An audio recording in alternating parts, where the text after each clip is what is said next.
Hello students.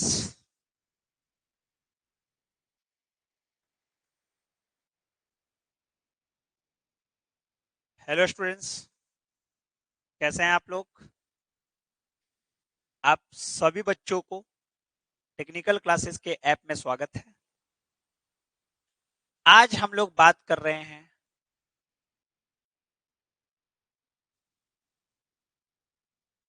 Fifth sem mechanical engineering.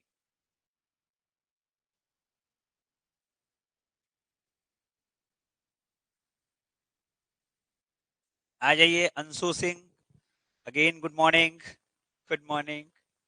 आइए, तो हम लोग आज बात कर रहे हैं फिफ्थ सेमेस्टर का एक पेपर है, इलेक्टिव 1, है ना। उन बच्चों को पेपर पढ़ना है रेफ्रिजरेशन एंड एयर कंडीशनिंग। इस सब्जेक्ट को हम लोग शॉर्ट में RAC के भी नाम से जानेंगे। R represent refrigeration, A air, C conditioning. Refrigeration and air conditioning important है, ये समझते हैं अच्छा से। इस सब्जेक्ट को देखते हैं फिर से। आपको पहले भी बता दिया गया है इंट्रोडक्शन पार्ट में कि क्या है ये रेफ्रिजरेशन, है ना।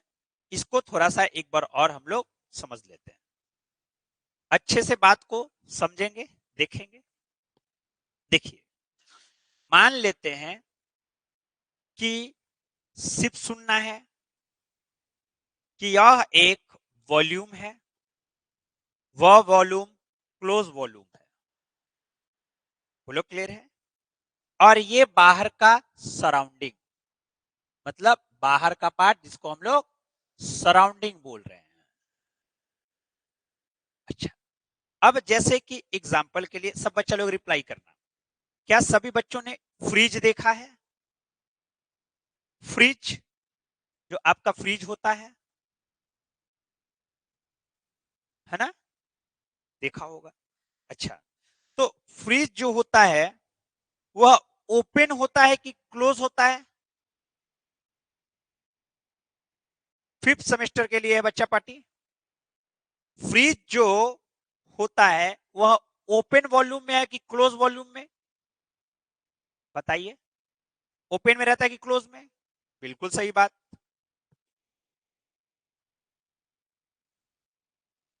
है ना, क्लोज में है ना। तो उस क्लोज वॉल्यूम को हम लोग इंग्लिश में या कोई बढ़िया बढ़िया बुक कॉन्फाइंड वॉल्यूम लिखता है। Confined volume. कॉन्फाइंड वॉल्यूम कहने का मतलब हो गया कि यह वॉल्यूम क्लोज वॉल्यूम है। अच्छा, तो क्लोज वॉल्यूम है ये है सराउंडिंग। अब सिंपल सिंपल बात बताइएगा, फ्रिज का काम क्या है? फ्रिज का जो है वह काम क्या होता है ना, बोथ वर्क इन क्लोज। अच्छा, बहुत बढ़िया। बोथ लेकिन वर्क इन क्लोज, बहुत बढ़िया गणेश ठाकुर, बढ़िया है। हाँ, अब बताइए फ्रिज का काम क्या है? तो फ्रिज का काम ये है कि वह अंदर के जो भी सामान रखा हुआ है उसका टेम्परेचर जो है वह बाहर के टेम्परेचर से कम रखता है। अगर बाहर का टेम्परेचर मान लो 40 डिग्री सेंटीग्रेड है, तो जो फ्रिज है वह इस अंदर जो कन्फाइंड वॉल्यूम है उसके अंदर का टेम्परेचर कितना हम लोग चाहते हैं? 20 डिग्री सेंटीग्रेड चाहते हैं। तो ये फ्रिज उसको मेंटेन करके रखता है। यस की नो? सभी बच्चा रिप्लाई करना। हाँ, इन्वायरमेंट टेम्परेचर से कम, मतलब सराउंडिंग टेम्परेचर से कम। कोई दिक्कत है यहां तक? सब बच्चा पार्टी रिप्लाई करेगा कि हाँ सर, यहां तक कोई कष्ट नहीं है। अच्छा, तो अब हम लोग को पहले से एक बात पता होगा कि अगर कोई हॉटर बॉडी है और ये कोल्डर बॉडी है, तो हीट हमेशा हॉटर से किधर जाता है? कोल्डर की तरफ जाता है। जाता है कि नहीं जाता है? जैसे अगर मान लो ये कोई ऐसे पहाड़ है या कोई ऐसे बर्तन रखा हुआ है, और इस बर्तन पे अगर हम यहां पे कोई बॉल रख देते हैं, तो क्या ये बॉल छोड़ देंगे? यहां पे ढंग से देखिएगा, अगर हम इसको बॉल को अच्छे से समझेंगे, यहां पे छोड़ देते हैं, सर ये क्या होता है हम लोगों के साथ? क्या हो गया बताइए? हाँ, आइए, अगर बॉल को हम यहां से छोड़ देते हैं, तो क्या वो खुद पे खुद नीचे आ जाएगी कि इसको नीचे हमको लाना पड़ेगा? ये बताओ, सोच के देखना। अगर हम बॉल को यहां से छोड़ देते हैं, तो क्या ये खुद नीचे आ जाएगी? किसको लाना पड़ेगा? बताइए मेरे को एक बात।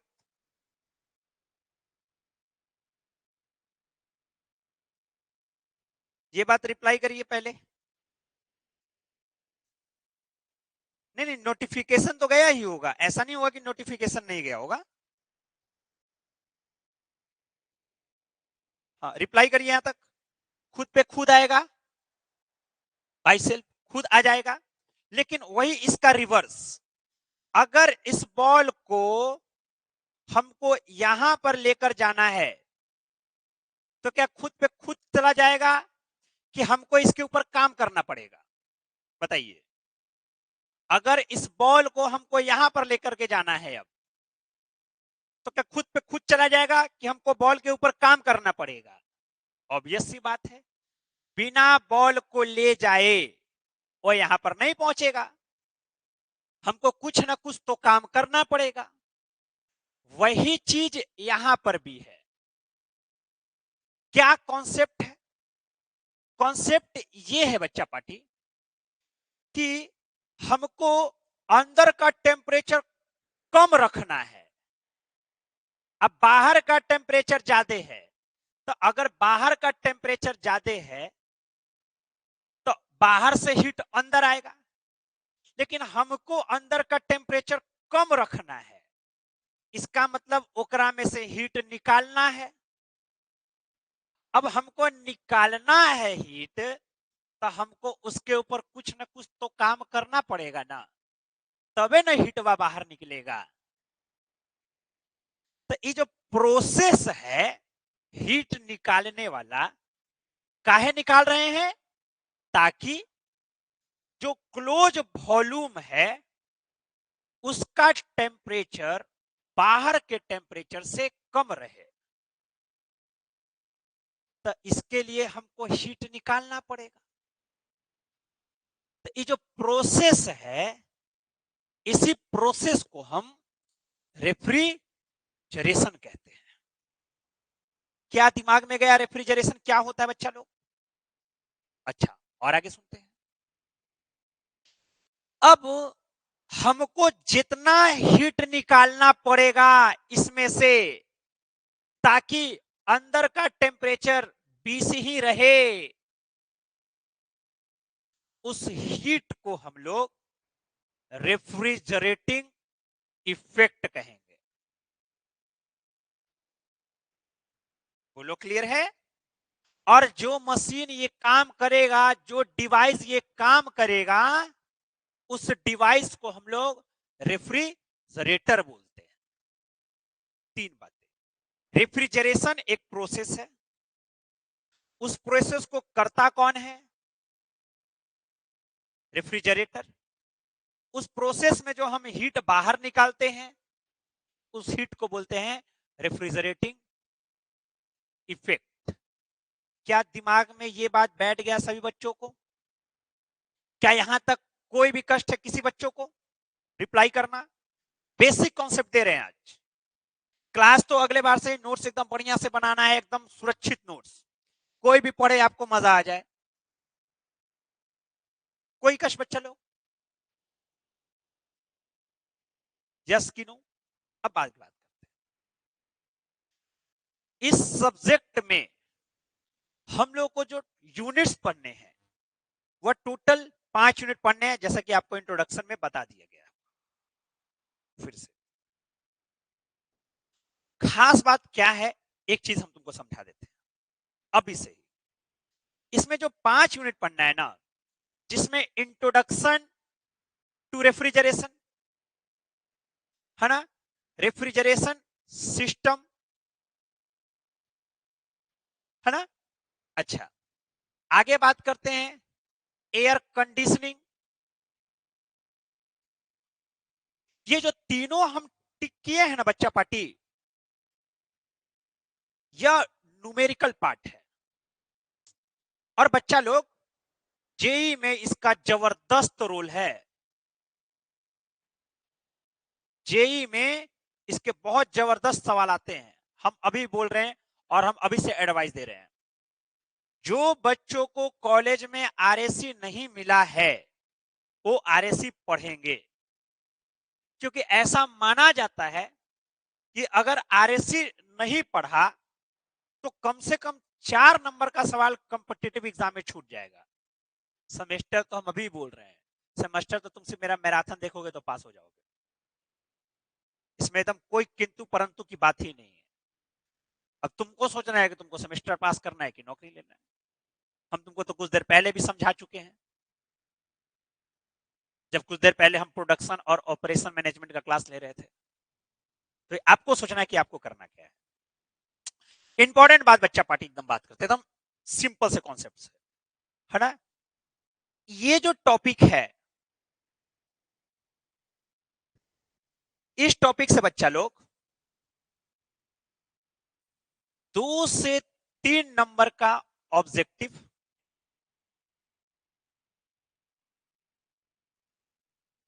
आता है।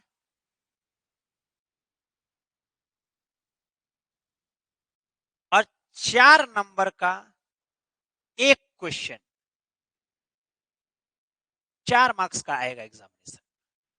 हम अभी भी लिख के दे रहे हैं, जो बच्चा कॉन्सेप्ट दिया जाएगा उससे पढ़ेगा, एकदम लिख के ले लो, है ना, कि 70 में वो नहीं भी तो कम से कम 65 तो जरूर लेकर के आएगा। इस कॉन्सेप्ट से पढ़ाई करेंगे आरएसी हम लोग। आरएसी जो है उसका हल्का सा बेस, सर हीट ट्रांसफर नहीं मिला है कॉलेज में तो इससे सेमेस्टर में क्वेश्चन नहीं ना आएगा। नहीं, इससे सेमेस्टर में क्वेश्चन नहीं आएगा। अरे हीट ट्रांसफर नहीं मिला है, नहीं तो जब मिला ही नहीं है तो उससे क्वेश्चन क्यों आएगा, वो तो मिला ही नहीं है। 6 मार्क्स का इससे रिलेटेड कोई सवाल नहीं आएगा, ये बात मन में बैठा लेना है। अच्छा, दूसरी बात,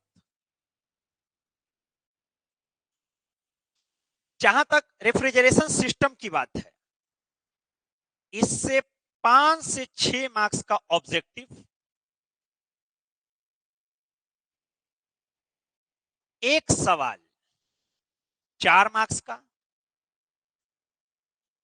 और 2 सवाल 6 मार्क्स का, एकदम कंफर्म है, आप अंदाजा लगा सकते हैं। हाँ, आरएसी मिला है तो आरएसी से ही आएगा। हाँ बिल्कुल, इसका भी पीडीएफ अपलोड कर देंगे, सारे चीज का पीडीएफ अपलोड कर देंगे, टेंशन नहीं लेना है।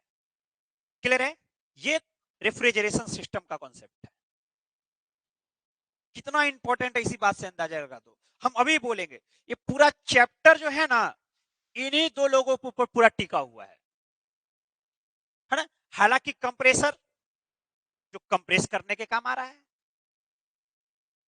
इसमें हम लोग को रेफ्रिजरेशन सिस्टम में हम लोगों को वेपर कंप्रेशन साइकिल और वेपर ऑब्जर्प्शन साइकिल, मतलब न्यूमेरिकल वाला, एकदम खतरनाक न्यूमेरिकल, दिल दहला देने वाला, इजी लेकिन कॉन्सेप्ट के साथ मजा आएगा, फील करोगे तो। और हाँ, हम बच्चों वाले क्वेश्चन कभी भी नहीं कराए हैं, इस बार भी सोच रहे हो कि खाली डायमीटर दे देंगे और एरिया निकलवा लेंगे, तो हम कभी भी नहीं करेंगे। बच्चे पूरा खुश एकदम कि सर फोर्स दे दिए, सर डायमीटर दे दिए, तो स्ट्रेस पूछ रहे हैं, तब फोर्स तो देवल ही है, एरिया डायमीटर दे दिया, निकाल लेंगे, तुरंत भागा कर देंगे, आंसर आ जाएगा। वाह सर, आप अभी भी क्वेश्चन निकाल के देख सकते हैं। मेरा बुक खोलिए, आपको मिलेगा कंटेंट बढ़िया, है ना। हालांकि ये बोलने वाली बात नहीं है, वो तो आपको पता ही है कि किस लेवल का कंटेंट दिया गया था। आइए आगे बात करते हैं। हाँ, कंप्रेसर से बात करते हैं बाबू। 2 से 3 नंबर का ऑब्जेक्टिव, है ना, इस यूनिट से बात कर रहे हैं, है ना। एक 4 नंबर का सवाल, 4 मार्क्स क्वेश्चन, है ना। ज्यादा चांसेस है ना, कि इससे 2 क्वेश्चन आए 4-4 नंबर के, ज्यादा चांसेस है ना। हालांकि इसे 6 मार्क्स का सवाल नहीं आता है ना। 2-4 नंबर के सवाल आएंगे। क्लियर है। हम लोग को कंप्रेसर के बारे में,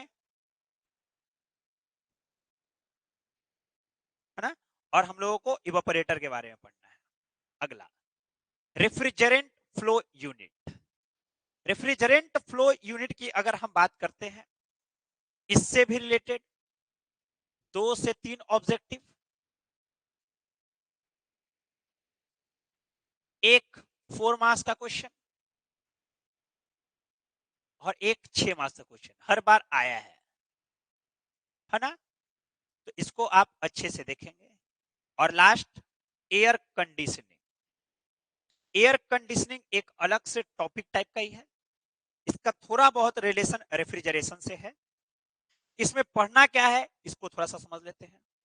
इसमें क्या होगा ना, कि कोई रूम में हम बैठे हुए रहेंगे, कोई रूम है, और हम चाहेंगे ना कि उसमें जो एयर है उसके कंडीशंस को हम लोग चेंज कर देंगे। जैसे अगर बाहर में गर्मी है तो अंदर में क्या हो जाएगा, ठंडा करेंगे।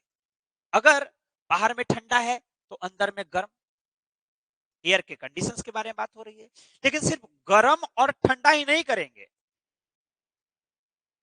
एयर में हो सकता है गंदगी हो, तो प्यूरिफाई भी करेगा एयर कंडीशनर,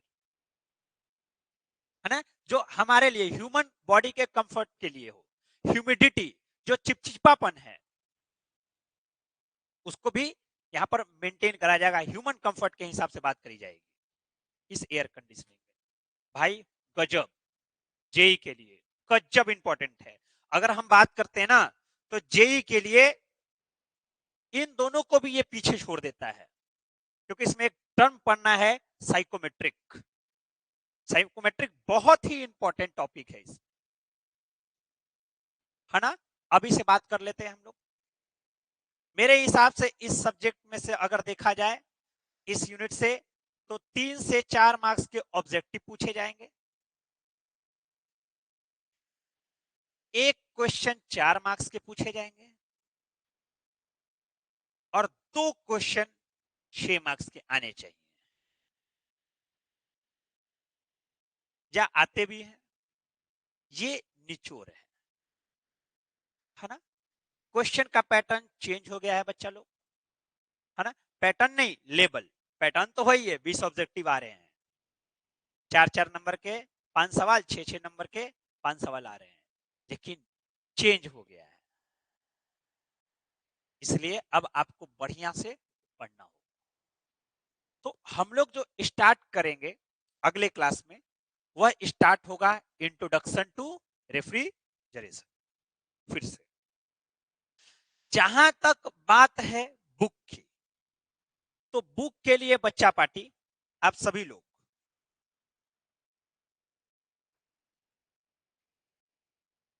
है ना, जहां तक बुक की बात है ना, किसकी, तो आरएसी की बुक की बात है। अगर आरएसी की बुक की बात है, तो या तो आप लोग आर के राजपूत का ले सकते हैं,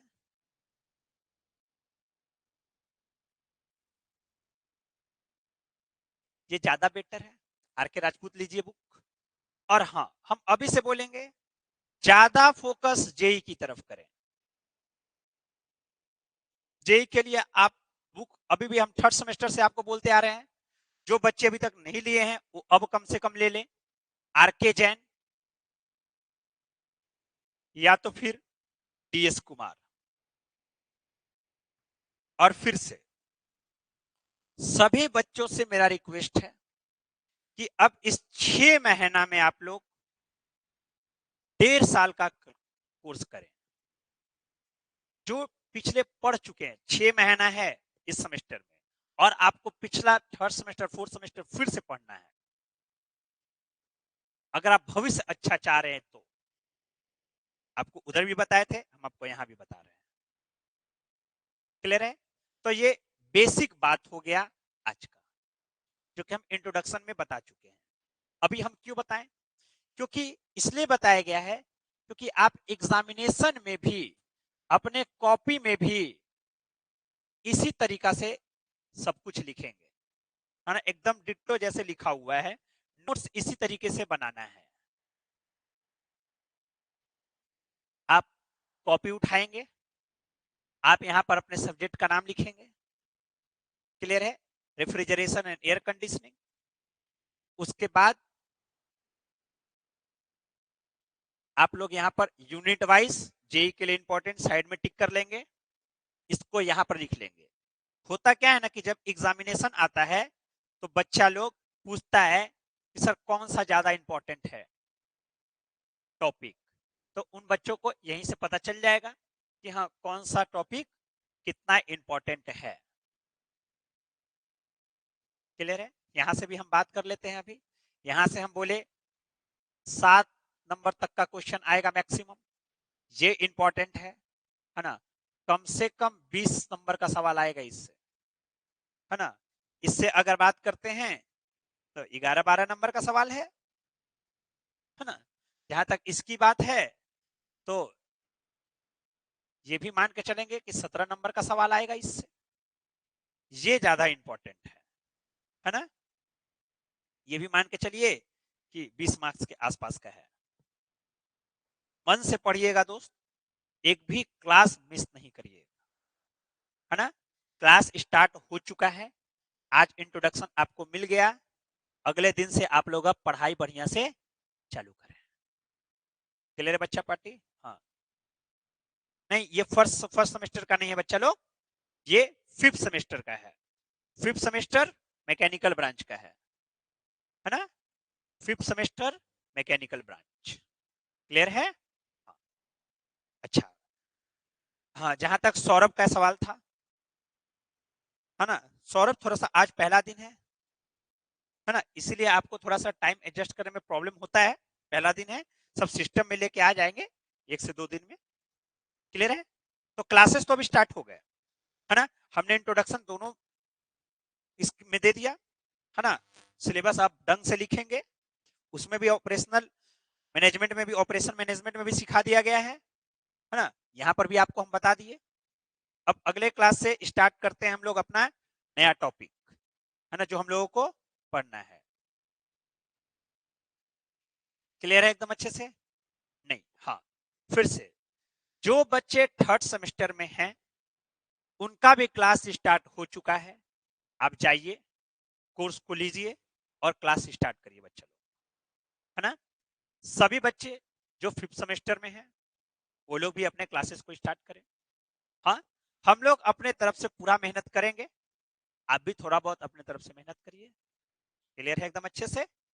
चलो ठीक है, फिर मिलते हैं अब हम लोग नेक्स्ट क्लास में, और नेक्स्ट क्लास से स्टार्ट हो जाएगा अपना कहानी। ठीक है, आज आपको हम आइडिया दे दिए हैं कि किस किस चैप्टर से कितने कितने सवाल आएंगे। बढ़िया से नोट्स बनाना है, हालांकि हम ये पीडीएफ भिजवा देंगे आपको। ठीक है, चलिए आज के लिए इतना ही। Thank you very much.